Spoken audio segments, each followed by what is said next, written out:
in continuation with the previous slide, previous video, we have dealt speech processing system. So remaining part of speech processing system will be considered here, along with another application of image processing system, where we discuss about JPEG encoding and decoding process.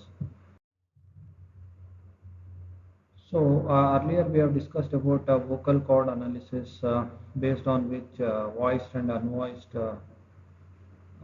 sound was produced using nasal tract and vocal tract together.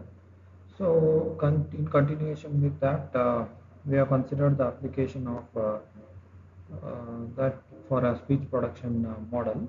So, so considering the autocorrelation property, we can verify the frequency of that speech, fundamental frequency of the speech can be verified by considering the periodicity of that signal by considering an autocorrelation process, wherein the comparison of a signal with another signal is done and the fundamental frequency is measured. So it is the method of determining the pitch period or periodicity of that signal. So in this case, a three-level clipping scheme is used or considered to measure the fundamental frequency of speech. And the block diagram is as described here.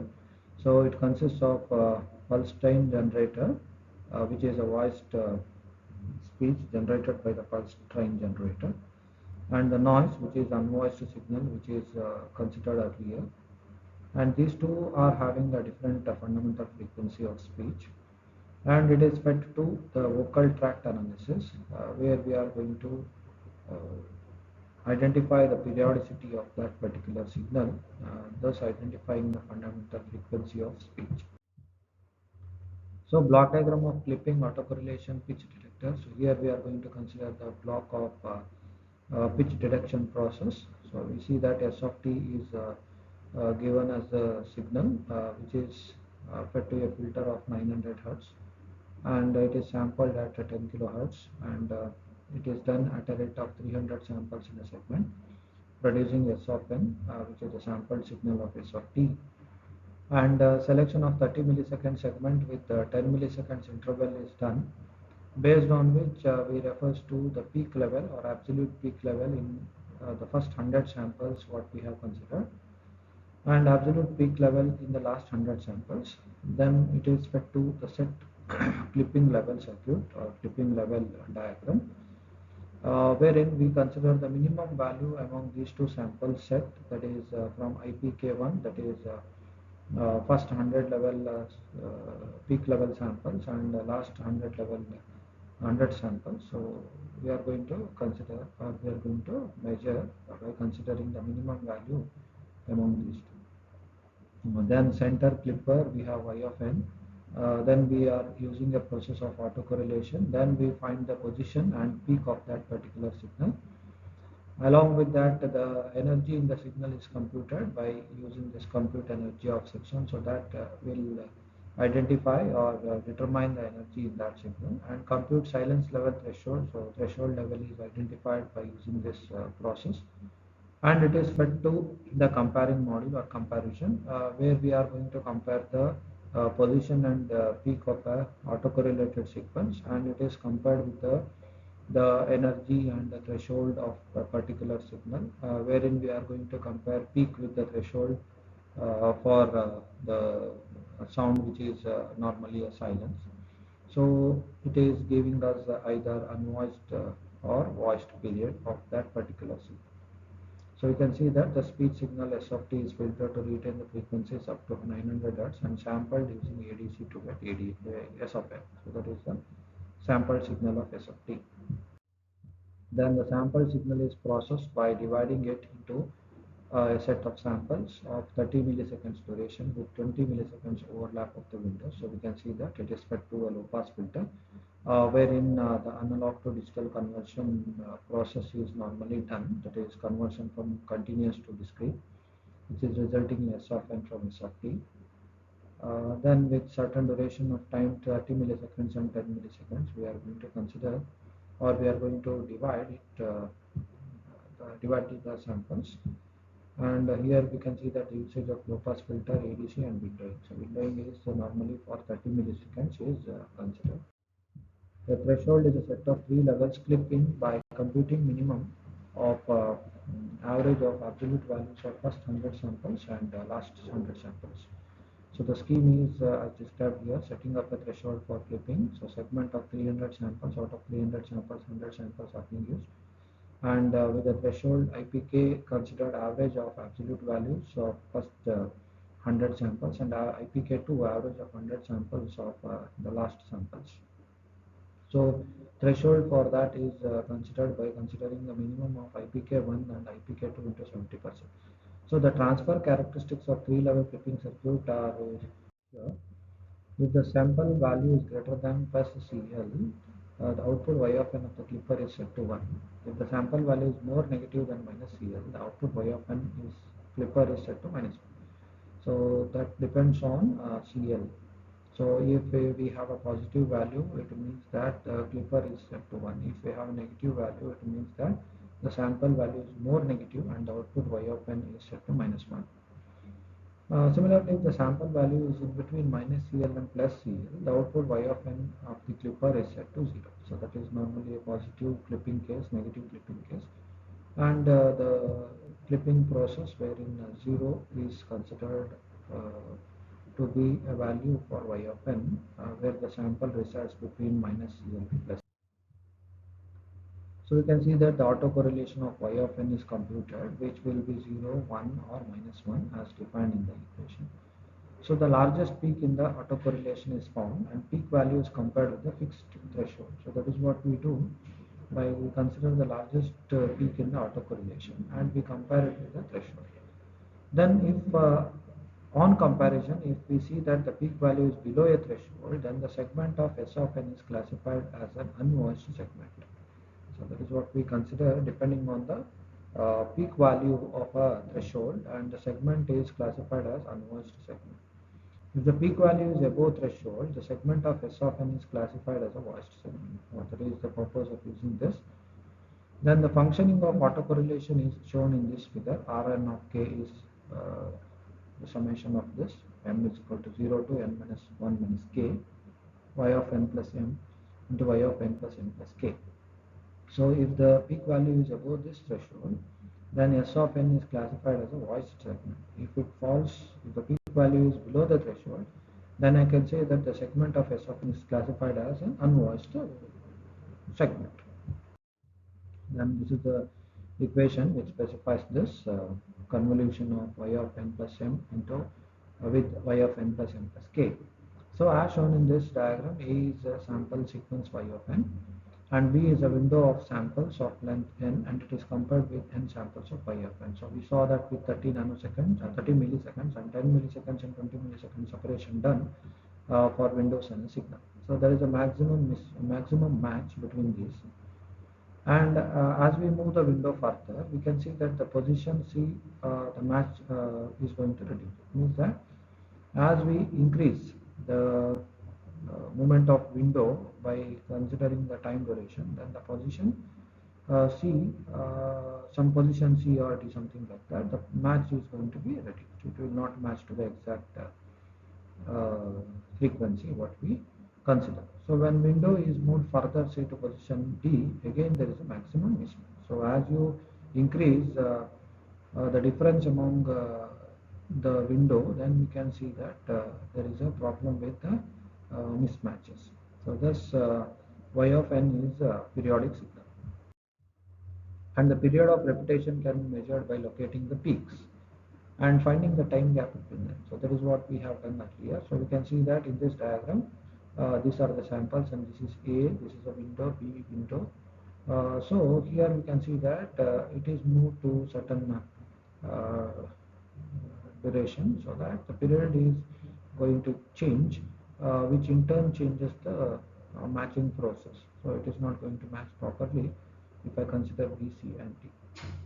So as we see that autocorrelation functioning, it is going to increase more and more. It means that the distance between the windows are going to be modified, which in turn modifies the matching capacity of this signal. So that was about a speech processing system, based on which we have discussed about voiced speech and unvoiced speech, and how the vocal tract and nasal tract is used to produce a speech, and how to develop a voice model, a voice tract model, and based on which how we can match the exact signal, which is a voiced or unvoiced signal, with the using the autocorrelation process. So that is what we consider. So next application what we consider here is an image processing system. Normally in image processing system we come across a grayscale image or a color image. So here we consider across a process of using grayscale image from a color image. So here in comparison with the ECG or EEG or speech signal, image has entirely different requirements. So that is known because if I consider the image, it is not single dimensional as the ECG waveform does. So it is a multi-dimensional signal. So it is a two-dimensional signal, and it can be a color or a gray image. And if I specify the image is color, the color image requires three matrices for representing it. So for three primary colors, we require three different matrices as primary colors. One is red, one is green, one is blue.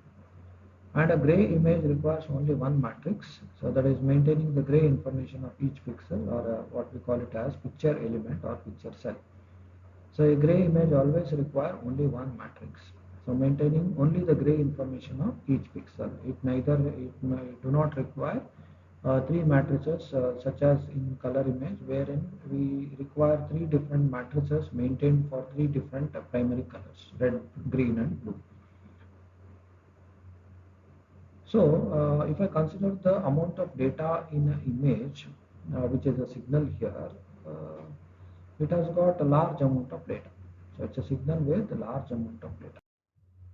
Then, of the many processing, enhancement, restoration, etc., image compression is one of the most important processing process because of a large amount of data in an image. So that is what we require. Image compression is the most complex task when we go with the processing of an image in related with a compression process, because the size of that data is very high. Then to reduce the storage requirement and also to reduce the time and bandwidth required to transmit the image, it has to be compressed. So that is the main idea of compressing an image. One is to store it uh, and to reduce the bandwidth requirement, the time and bandwidth requirement. So for storing, the time required may be more. The memory required to store that image will be very high because of large amount of data contributing to an image, and the time required to store it will be high, and the time required to transmit it may be high, and so on. And also the bandwidth required to transmit the image is very high. So in order to reduce that, we are going to compress the image. So data compression of the order of 50 is sometimes preferred. So 50 times compression can be done using this image compression process. So JPEG, we consider it as JPEG for an image, and MPEG for the moving pictures. So that is nothing but a video. So here we are going to have only an image which is representing it as JPEG, which is a standard for image compression, and which will employ loss compression techniques. So we have two different types of compression which can be done using an image compression process. One is lossy compression, and the other one is a lossless compression. In lossy compression, some part of the image or some features of an image may not be decompressed properly. So that results in some lossy information, which is a lossy compression technique. Then it is based on DCT, discrete cosine transform. So whatever compression we are going to do, so that is done based on discrete cosine transform. Then transform domain compression separates the image signal into low frequency components and high frequency components. So transform domain compression separates the image signal into two different parts depending on the frequency components. One is low frequency component, another is high frequency component. So So compression is done based on the signal which is divided into two different frequency components, low and high. And whenever the compression is to be done, low frequency components are retained. It is very important because they represent the major variations in the image. Whereas high frequency components are ignored because they represent minute variations. And these variations may not be easily detected by our eye, and it is not our eye is not sensitive to identify these minute variations. And coming to the image, image is divided into blocks of 8 cross 8. So that is the first task done, which is image preparation or block preparation. So it is nothing but preparing a block or an image of 8 cross 8 size. And after preparation of an image or a block, DCT is applied to each block. So we are using a process of transforming that image by applying a discrete cosine transform. And whereas during the compression, we see that some of the coefficients are produced on DCT, that is low frequency coefficients, and low frequency coefficients are of high value and they are to be retained.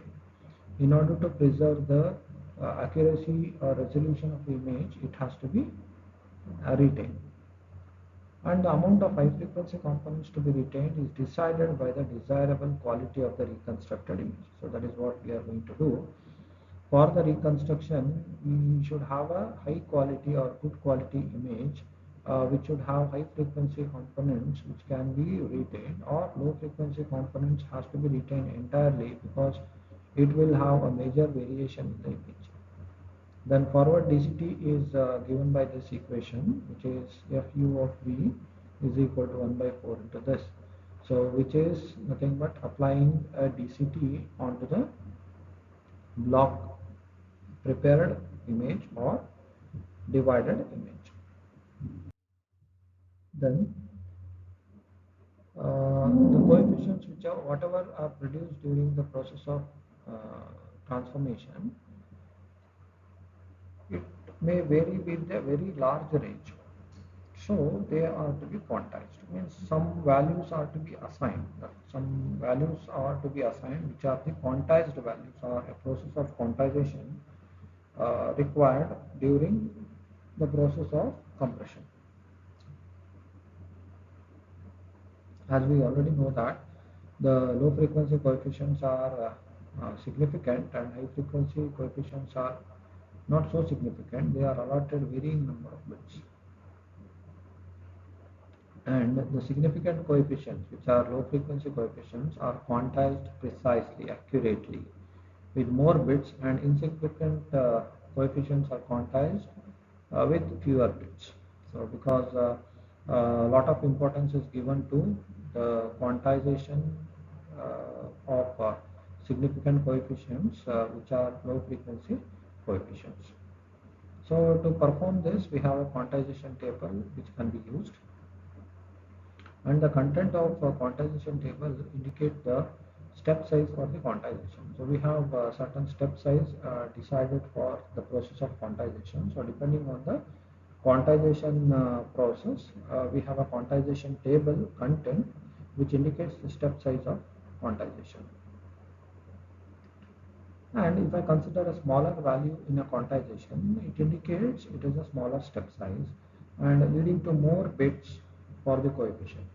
So that is what it means. Smaller values means smaller step size, which indicates to get more number of coefficients. If I say larger step size, it means that larger value, it means that a larger step size, which leads to minimum number of coefficients. So if I go with the smaller step size, that will give me the accurate set of coefficients which are more. So we can see here matrix used for quantization and dequantization. So the quantized coefficients are coded using Huffman coding. So that is a process of coding used here, Huffman coding. It is a variable length coding used under Huffman coding. Then shorter codes are allotted for frequently occurring long sequence of ones and zeros. So that is what we have to identify. And that is the process of coding. And if I go with the decoding, it requires Huffman table to decode and dequantization table to do that. And inverse DFT is taken for that process of decoding. And finally, the data blocks are obtained by combining all this to form a complete image. So that is the actual process to be done that is required. The quantized coefficients are coded using Huffman coding. That is the first process to be done. And the type of Huffman coding used here is variable length coding. Because we have many types of Huffman coding used, so out of that we have only used here, which is convenient to use here is variable length coding. Then shorter codes are allotted for the values as zeros and ones or ones and zeros. Then decoding requires Huffman table and dequantization table, and inverse DCT is taken by considering this. So that is what we use here in this particular process. So the data blocks obtained are combined to form a complete image. So whatever we have done in terms of block preparation or the image preparation at the initial stage before taking the DCT on an image, we have prepared it. So similar process of combining the data blocks or images are done to complete an image. So that is done during the decoding process by applying the inverse discrete cosine transform. So whatever values here we are finding 16, 11, 10, 16, etc. So these are divided by some threshold value so that we identify or we get a matrix for quantization. And once this is done, the same thing is used in decoding process by using a dequantization table and Huffman table. So, so we can see that with the diagram. So this is the initial stage of encoding. You can see that JPEG encoder and decoder. So 8 cross 8 block.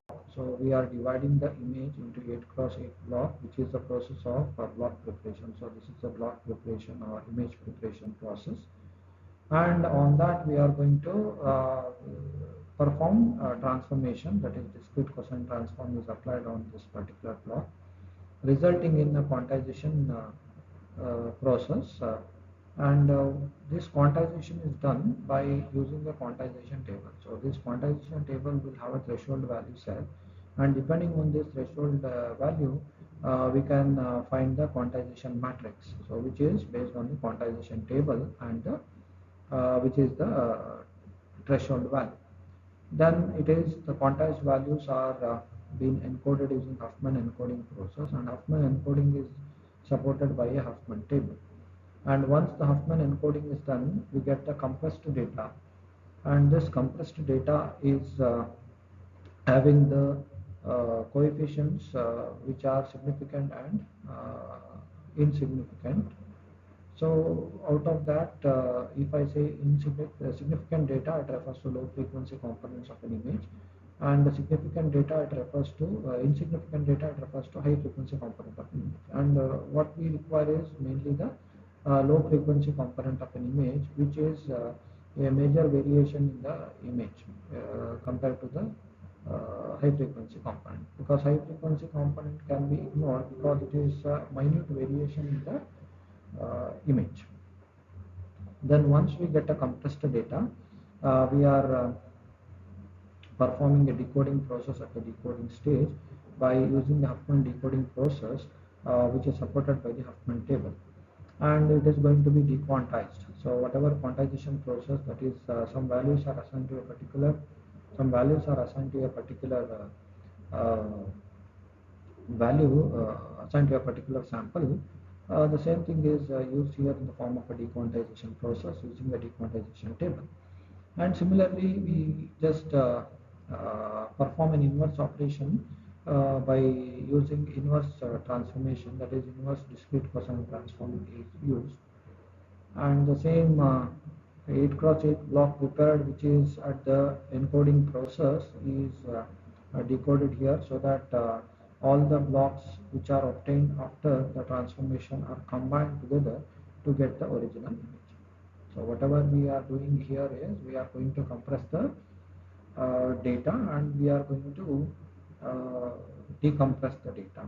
So that is we are going to have a process of discrete cosine transform, block preparation, discrete cosine transform, and quantization using a quantization table. Huffman encoding process is done using Huffman encoding Huffman table, and we get the compressed data with the high and low frequency coefficients. And these compressed data are to be fed to a Huffman decoding process, and the Huffman decoding is done. And Huffman table is used to Huffman decoding process, and the signal is dequantized. And once the signal is dequantized using a dequantized table, which uses a threshold value which is used at the initial encoding process for the process of quantization is used here also. And the dequantized value on which the inverse transformation is applied, that is inverse discrete Fourier cosine transform.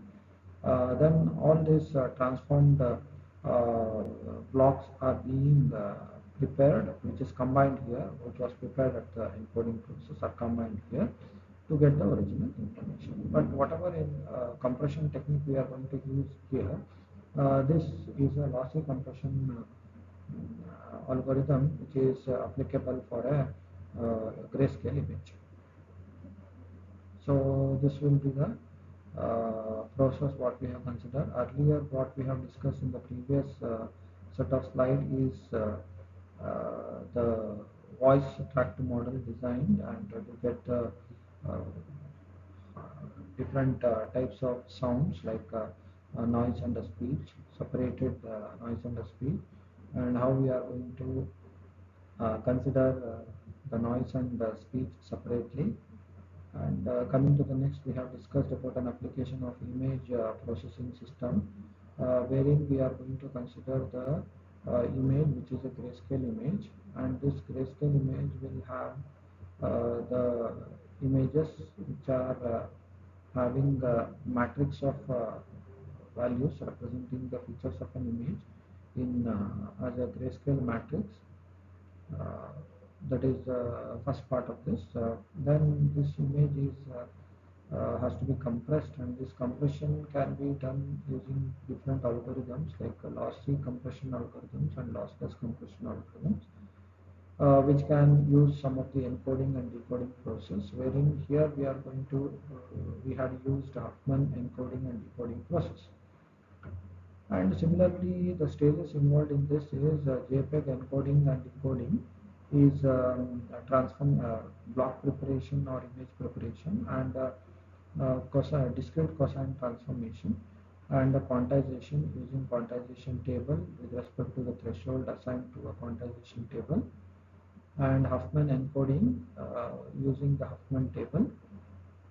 And here we are going to use variable length Huffman encoding process, and the data is compressed, and that constitutes the encoding part of the JPEG encoding and decoding process. Similarly, coming to the decoding process or decoding stage, we have a compressed data, and once the compressed data is obtained, we are going to decode that using the Huffman decoding process, again the same variable length Huffman decoding process using Huffman table, and we are going to dequantize the Huffman decoded values using the dequantization table. And once we obtain the dequantized values, which represents the frequency components of an image, that is low and high frequency components, which may be significant and insignificant values considered in the design part earlier, it is going to be transformed using IDCT, that is inverse discrete cosine transform. And again, this is fed to a block combining stage. So whatever blocks we are going to obtain as a transformed block of 8 cross 8 each, then it is to be combined, and on combining it we get the image which is the input.